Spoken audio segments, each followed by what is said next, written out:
Hello, everybody. Welcome to Two Wizards and a Mic, where a couple of old dudes talk about D&D and hopefully provide you wisdom that you can use to make your table awesome.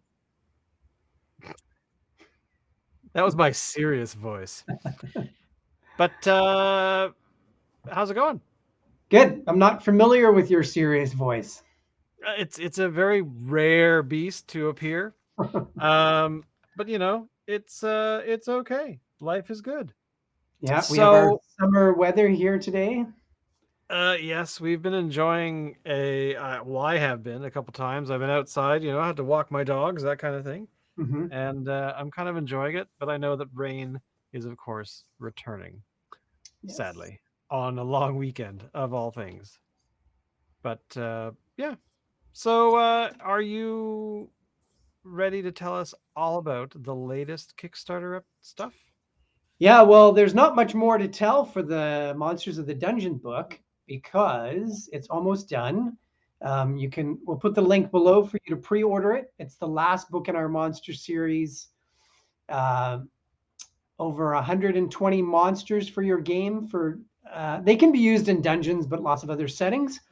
The artist, just Travis, has two more illustrations, actually, one more illustration to color, and the Nice. final edit is done. So now we just have to have Gordon, the layout guru, do his thing. And the PDF should be ready soon, and then the printed version not long after that. That is kind of awesome. Hmm. I am excited because I really want the next Kickstarter to start. And Yeah. because I want to support it. So, any idea when that might be starting? Yeah. The plan is mid November, and that will be for our world book. We've made, almost 700 monsters. So now we're going to make you a world for them to play in. Nice. Plus, it's really a campaign setting where a DM can put their own homebrew touch on it. I mean, like if you have a giant adventure, we'll show you a place you can put it. If you have an adventure with pirates or vampires, whatever you have, it'll be able to fit into this world. And then if you want, Nice. you can use the lore in the world of Mir as well. So, and we'll have a whole bunch of brand new art and new maps. And yeah, hopefully mid November, and we'll keep people updated. Kick ass. I'm excited. I wait. So, today's episode, we're talking about D&D in pop culture, which some hits, some misses, and Yep. you actually generated a list of some stuff that I have never watched, and I'm going to have to Mhm. now because I want to know. Well, A, what is the thing I'm going to watch?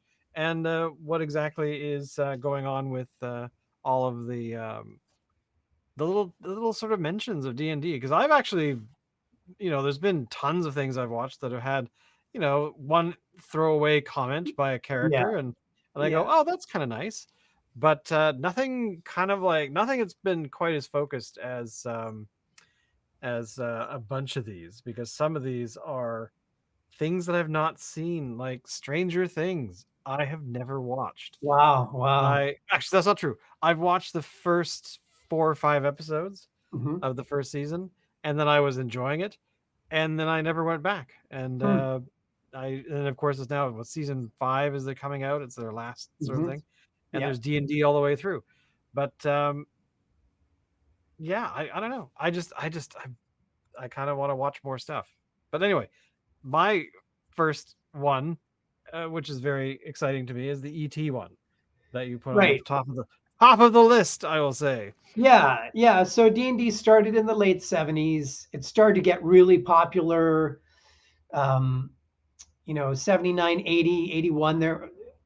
I mean, popular, right? Like it was still mostly unknown, but there was a kind of cult following.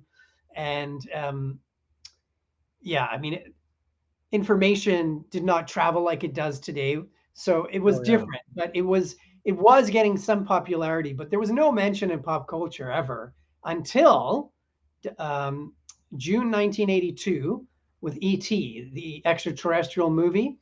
And at the beginning of the movie, there's a scene of the older brother and his teen friends, teenagers, playing this game at the kitchen table, and there's not a lot of detail given, but they're playing D&D, and that really was the first um, look into it. And I remember at the time, people who knew D&D, when they saw that, they were just, wow, like this can't be that it's actually somebody actually mentioned it. And ET was a massive movie, like it was enormous. It was huge. So Yeah. later that year was, and really they just presented ET in as it's as part of life. They didn't make any kind of commentary about it. But later in December of that year, in 1982, there was this TV movie called Mazes and Monsters, an awful movie, just It's terrible acting. horrible.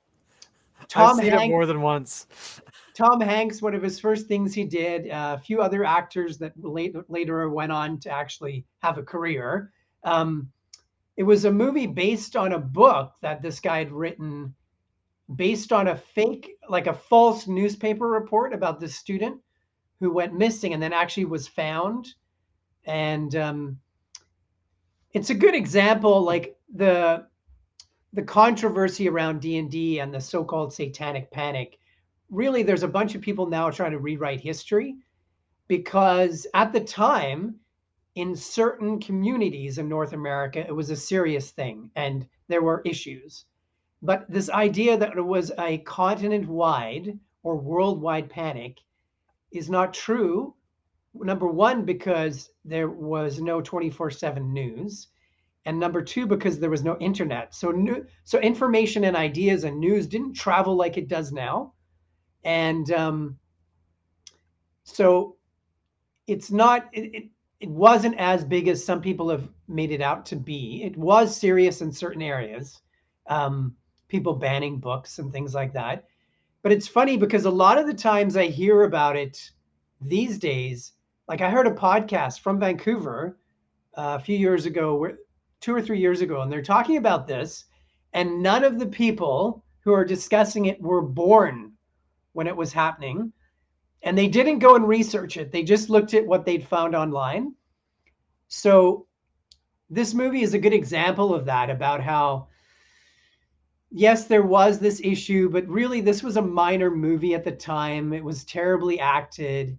Um, and it didn't, again, it really wasn't a big deal when it came out, like, um, as well. So it was a very kind of minor example. And it was sort of this idea that people who played D&D would then go cosplay it, which wasn't the case. Yeah. Nobody did that really. Um, Then a year later, Gary Gygax traveled to Hollywood trying to get D&D into movies and TV. And what he did come up with was a cartoon series, Dungeons and Dragons, which you can find every episode on YouTube for free. And for kids, it's fine. Um, Nothing really spectacular. They sort of changed the idea where there was this dungeon master who was a character leading the characters through the world.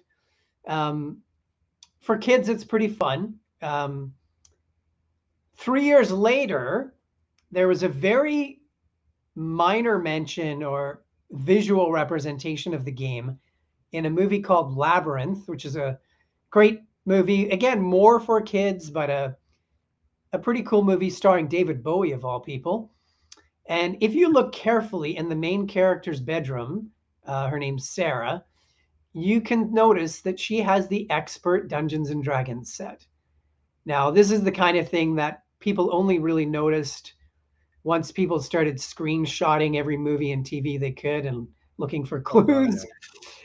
Because I never noticed this when I saw the movie, but a few no, years neither did ago, I. yeah, a few years ago, somebody online said, "Hey, look at this." So that's kind of cool that it was just hidden there. Um, then in 1993, we have a show shot here in Vancouver called The X-Files. And they have one episode where an alien abductee says he didn't spend all those years playing Dungeons and Dragons without learning a little something about courage. So there's a nice little mention to D&D in X-Files. Um, So you can tell here that there were very sporadic mentions in pop culture. The game was not part of the mainstream in any Yeah. way. Um, in 1997, in Buffy the Vampire Slayer, the TV show, there's a couple of episodes where there's mentions of D&D. And then a year later, this movie, another terrible movie, a B movie called SLC Punk. There's a mention of D&D in there as well. And then a much That's more, what I've actually never seen, like, at all yeah, either as well. yeah, same here. I think that's the only one of these that I haven't seen. And then in 1999, there was a show called Freaks and Geeks. It didn't last very long. It was the beginning of a lot of actors' careers. Judd Apatow I think, was the beginning of his career too. Yeah, it was He, an amazing show. The yeah, writing was bang on. pretty well done. A little bit like After My Time, slightly older. Um, but there's an episode. It was actually the final episode of the show, I believe, called Discos and Dragons, and they play D&D, and it's quite a descriptive example of the game. They lead you through it. They tell you what the game's about. They show the kids playing the game. And this was, so up until that point, that was the most detailed example of the game in pop culture, was this episode of Freaks and Geeks. Then, in the year 2000, they finally succeeded in getting a Dungeons and Dragons movie. I watched this again, and at the time, it was a massive bomb. Even though it starred Jeremy Irons, of all people. But comparing it to the new D&D movie, I don't really see a lot of change other than the way the movie looks.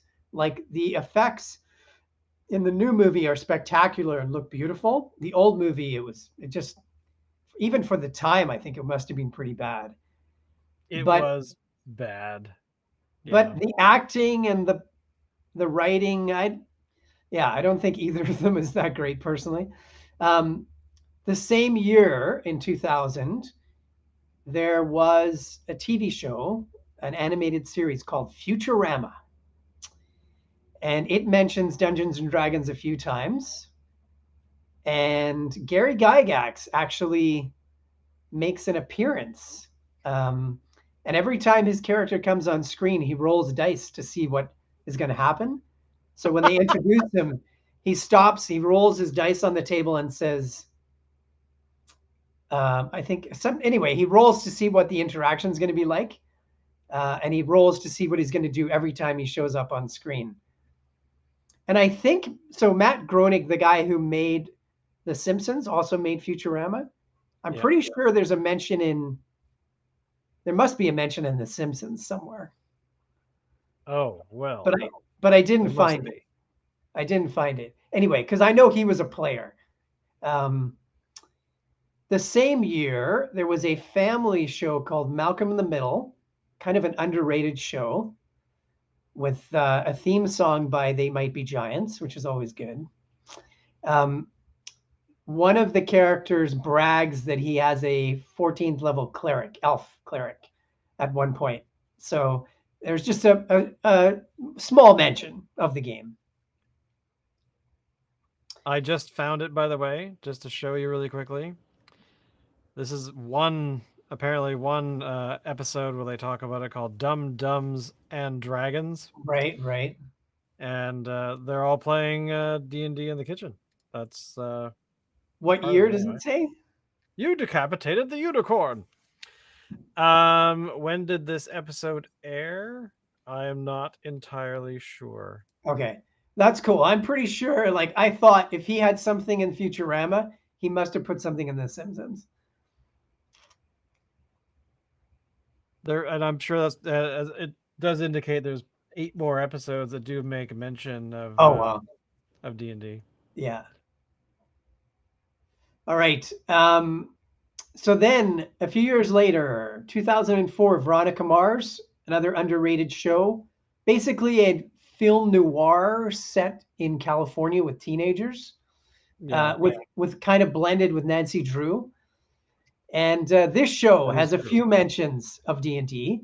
I believe in the newest, because they've kind of done a few. They did a movie after the TV show, and then they've done another few episodes a couple of years ago. I think in those last few episodes, there were a couple of guys playing D&D in the background. Nice. So they've had a few mentions. Um, in some ways, I actually personally like the more subtle mentions of the game, like the ET example. I kind of like that when it's just part of life, as opposed to here's D&D, here's how you play it. Well, exactly. I mean, I'm sure. I mean, I've not looked this up, but I have seen thumbnails on YouTube for the film that came out last year Right. of tracking all of the spells that have been used, all of this, what roles were being used for Yeah. Yeah. X Y Z. Yeah. All right. The next one, which has many, many mentions of the game, is the TV show Big Bang Theory, which aired in Yes. 2007, the first year. And this game is highlighted many times by the characters. They show the game in depth. And again, they show the game more than any other show has ever shown it up until that point. And they have the battle map, they have the Dungeon Master screen, they show the books, the dice. And they often show how the boys who are playing, the guys who are playing it, would rather do that than anything else, than to go out with the girls or. Um, and yeah, it's pretty funny, and that is an example of that really shows a lot of the detail of the game. Right. I have to actually finish watching that show. It's been a while. It was good in the beginning. I think the first couple of years were pretty good. Like a few shows, they kind of lose their way after a while. Oh, Um, bummer. Couple of years later, there was a TV show called Community, 2009. Again, they have a few mentions of D&D, but they have one show that is actually based on the game, and the whole show is Yeah. set up around a show. It's episode 14 of season 2, which good luck finding now because it's being banned. Yeah, because Ken Young or whatever his name is, the actor slash former doctor, uh, was dressed up as a drow. Right, because he was painted like a drow would be, and the virtue signalers got upset and said that this was somehow inappropriate, even though it's a fantasy elf that he was painted as. Yeah.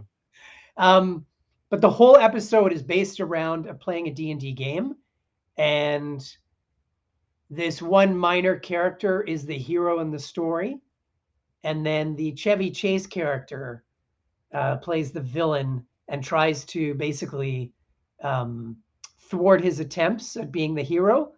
And it's a really good example, though, of the game. And they do have some examples of D&D in this series where they're playing at the table and the dungeon master will actually take somebody out of the room to tell them some information and then bring them back. So that I don't think that's ever shown on any other show before. It's actually an interesting thing to portray because I don't think that's happened that often for me anyway.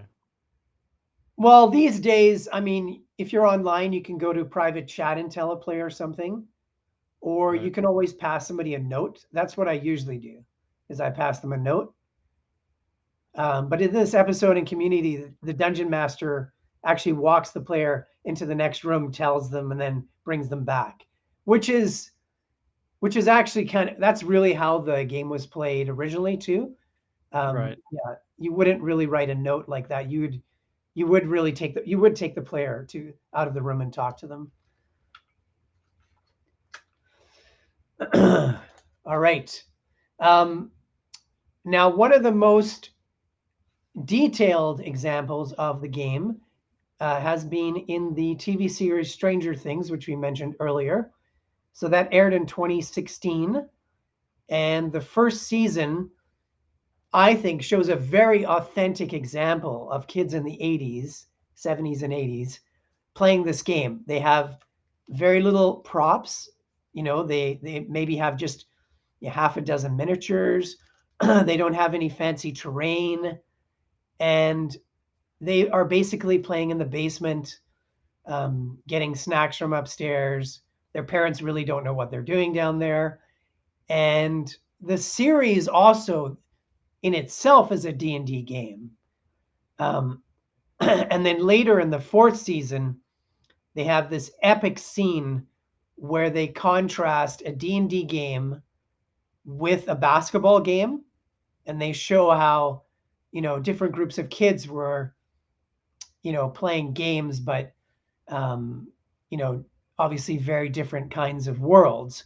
One with athletics and tons of people there and all the fanfare, and then the other group in a dark basement playing alone with funny shaped dice.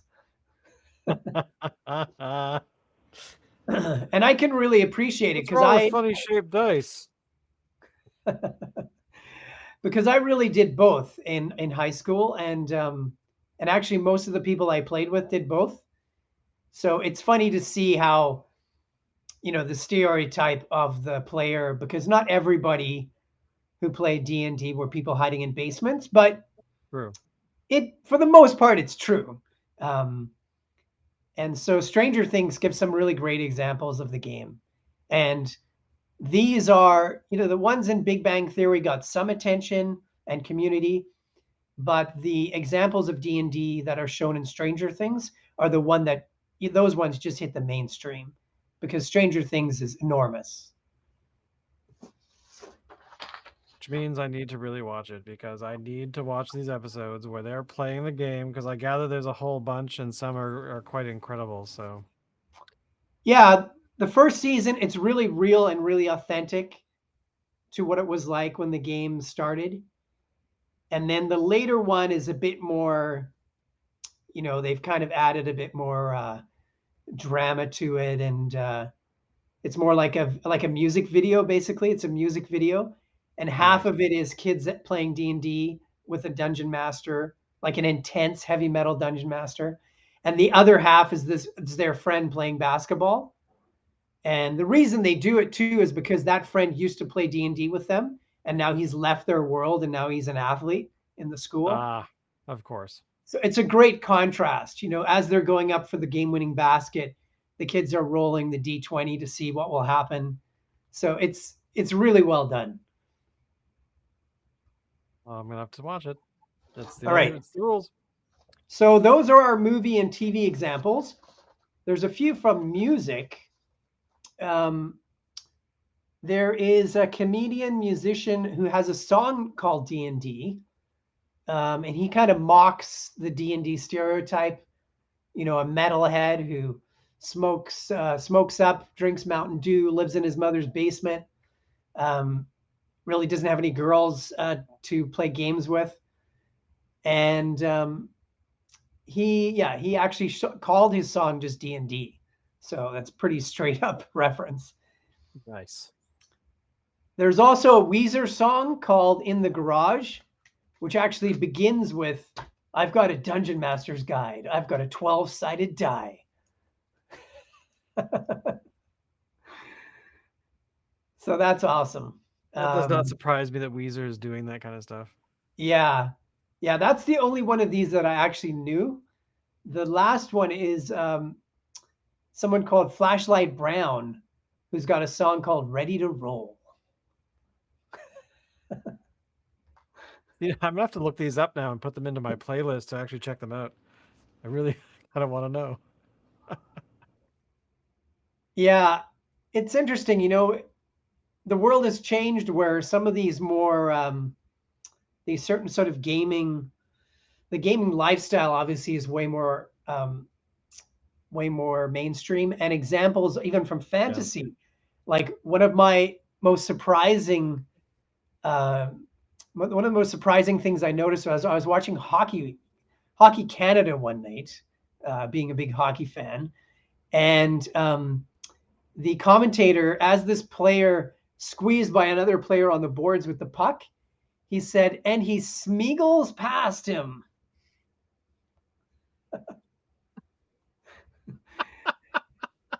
Um, so it's interesting how now fantasy, usually Lord of the Rings or Harry Potter, even Narnia, has hit the mainstream as well, and that actually helps bring people into the D&D as well because those are very closely linked.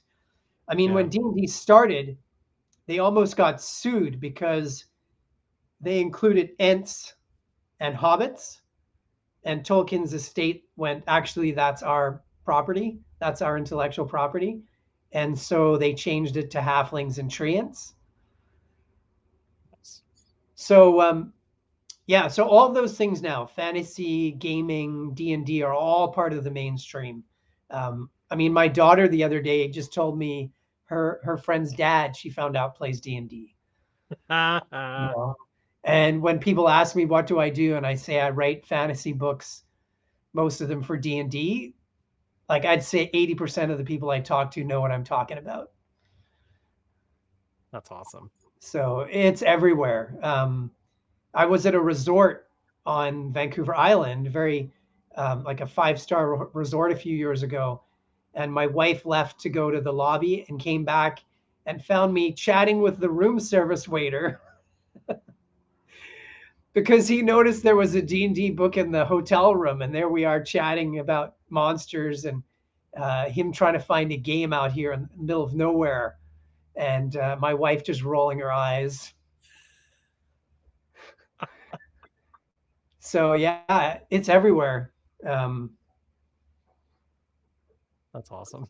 yeah, yeah, a big change from the beginnings of when we saw that scene in ET. I told you, my friends and I just couldn't believe it.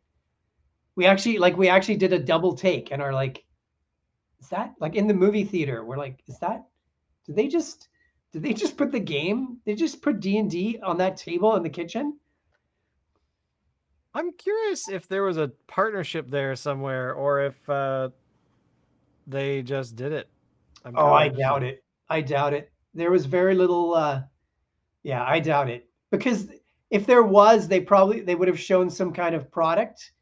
Like I don't True. think they didn't show a Dungeon Master screen. I don't think they showed the books. They just showed them with They had like papers a at the table. table set up, and that Yeah, was with like miniatures, and that was kind of it.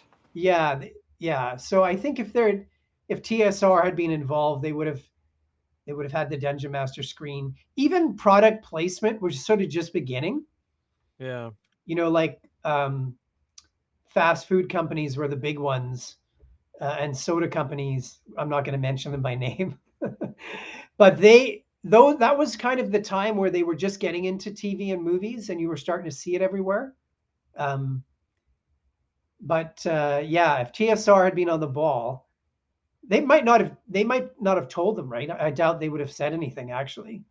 Um, but Spielberg was on the ball. Like those guys, Spielberg and Lucas knew what was happening. I mean that like it wasn't a popular game. It was very um, it would have been somebody who was really paying attention. It reminds me of how John Hughes in his movies with teenagers, he really paid attention to music, and he would ask those actors in the movies that he produced and directed in the 80s, for music that they were into, and then he would actually introduce them to music too, and then they put it into the movie, and they were alternative tracks. These were not top 40. A lot of the stuff he had in his movies was not top 40 radio. I kind of I just looked up the ET thing, Right. and apparently it is a game called the game in the film is actually called Tunnels and Trolls. Oh, really? Well, there's a story about that then. Because Tunnels and Trolls got into a lot of they came after D&D with a very similar game, I'll just say that. And apparently there were a lot of issues of Tunnels and Trolls trying to make their game quite similar to the other game. So, yeah. I'm kind of interested to see how that because it sounds like just from the brief description here is that guy who created Tunnels and Trolls basically read the player's manual and the D&D manual from TSR and then just made his own version of that. Well, I wonder if that's been done recently. Sure. I just read today that one of the distributors for Wizards of the Coast is dropping them from their distribution company or Yeah, big distribution news. deal. Not just one of their distributors, their distributor, their big distributor. Oh, Random really? House, as of January 1st, won't be distributing D&D hardcover books in stores. So it's a Interesting. huge, huge deal. I wonder why. That's Yeah, weird to me. it just came out this morning, so I haven't heard of any reason. Right. But yeah, big news.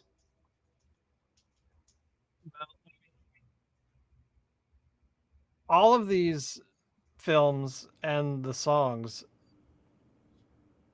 there must be more. Like we must be able to find tons and tons more because I mean it's exciting to see the game being portrayed somewhere, even if not correctly. But I think some of the greatest, like the episode of Community, which by the way I just looked up as well, it is back. The ban is done. So if you want to watch it in Canada, you can watch it on Prime Video, and there you go. Season But 2, episode 14. exactly. So just skip ahead.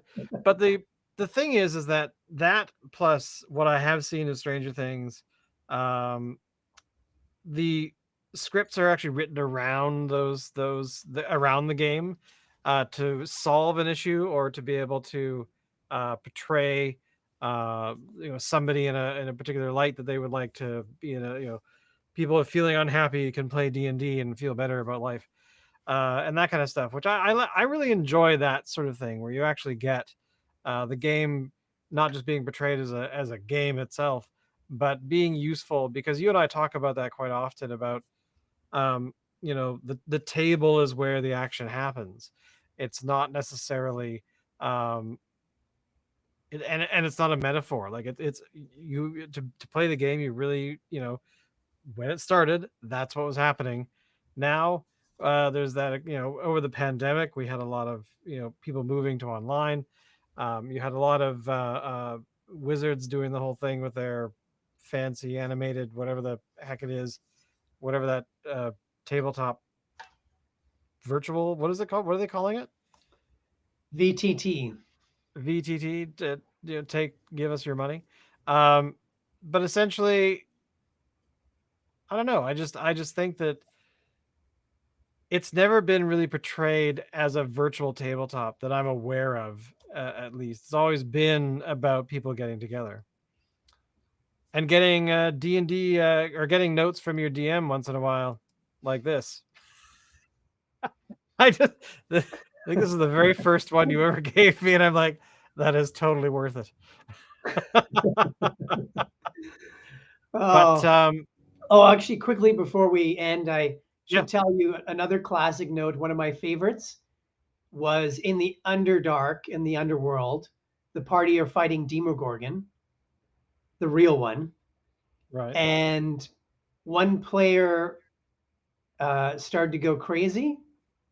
So, but he didn't know that. So I gave him a note that said, "You think you're invisible." So then his character wandered over to Demogorgon, and the rest of the party started screaming, like, "We got to get out of here. We're all gonna get killed." It was destroying this entire village of Kuatoa by this lake. And he looked back at the party in character and said, "It's fine. He can't see me. I'm invisible." And ended up getting destroyed, and he died. It was like probably a 12th level cleric, or yeah, I think it was a cleric. Um, that was probably one of my favorite notes I had to give. You've gone crazy and you think you're invisible. It's okay. You can't see me. Oh, that's awesome. Yeah. I really, we should, do like our own TV show now of playing the game and actually having cool stuff like that happen because I'm sure no one's ever done that yet. Yeah. Yeah. Have an actual proper game with no cheese involved. Exactly. Yeah, have real Doing like those Mountain Dew and chips. online poker things, like the poker in Vegas, where it's like Yeah, they have cameras down everywhere and stuff. yeah, yeah, Okay, we're looking at his character sheet. He's oh wait, he's only got 3 hit points left. yeah. And as the dungeon master, I'll wear sunglasses. Oh, exactly. Yeah, it's the rules. Here we go. Yeah, and a hat. There. So anyway, guys, gonna have to roll your Constitution saving rolls. For I'm those who going are only all. listening, I just put I'm on going all in sunglasses. on this D20. I'm going to use the inspiration I had, and I'm going to roll with advantage. Oh my god. Yeah, Well, there you go, everybody. I encourage you to go out there and check out a bunch of these things. Maybe not Mazes and Monsters because barf, but I would definitely check out the rest of the stuff. Even I am in the back of my mind thinking I should probably watch the D&D film from 2000 with Jeremy Irons because I remember watching maybe 15 minutes and being like, "Oh God." right, Um, right. but oh, actually, it just reminded me that I just remembered. In the Name of the King was a D&D like film filmed here in Yep, Vancouver, yep, uh, based on a video game with the same name, I believe.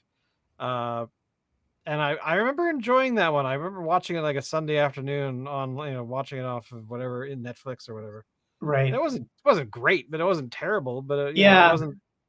Well, we could do a whole separate show about video games because really the video game industry almost is, D&D created it. I mean, That's true.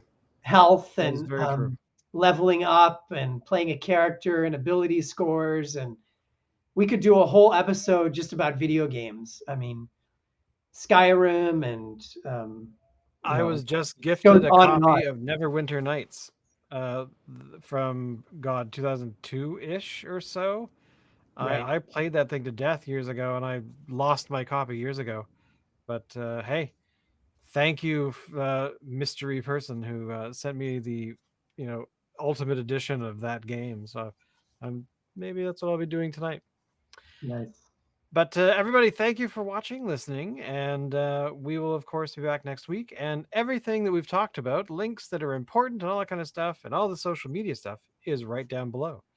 And hey, we'll see you next week when we talk about something completely brand new. And of course, if you want to make suggestions, let us know because, we love to hear from people.